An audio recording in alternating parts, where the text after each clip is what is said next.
zapad. Ova zmija što puzi u pustinji.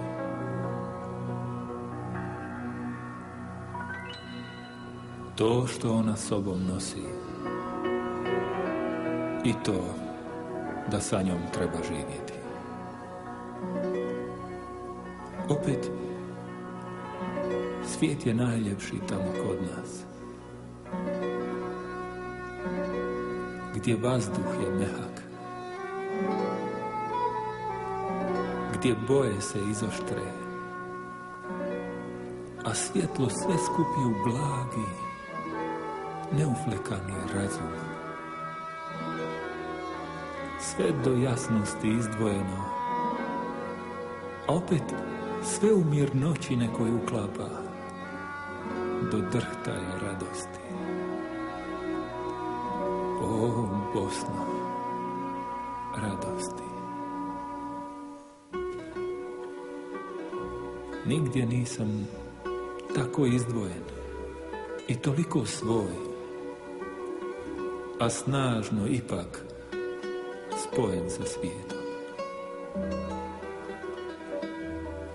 Najbolji je grad koji te prihvata i podnosi, ali ljudi ne vole što ne poznaju. Pa de onda šapni uhu koje ne čuje. Neka blagost bude bratstvo među nama.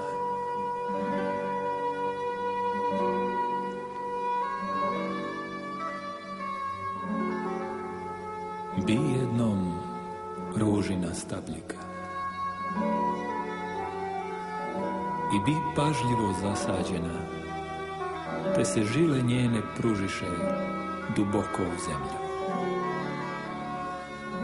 Zemlja sama bi dugo pripremana da taj korijen primi.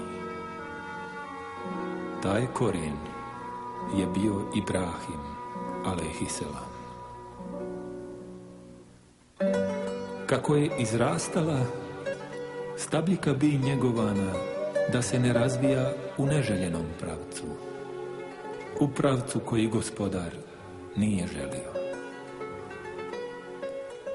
Pripremana zemlja, dubok korijen, te brižljiva njega učiniše da drvo izraste pravo i jako.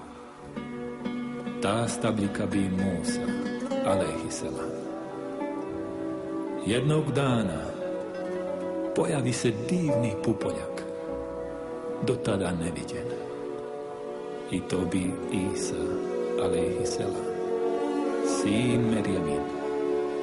Iz tog pupoljka izraste posljednja i najljepša ruža, i to bi Muhammed.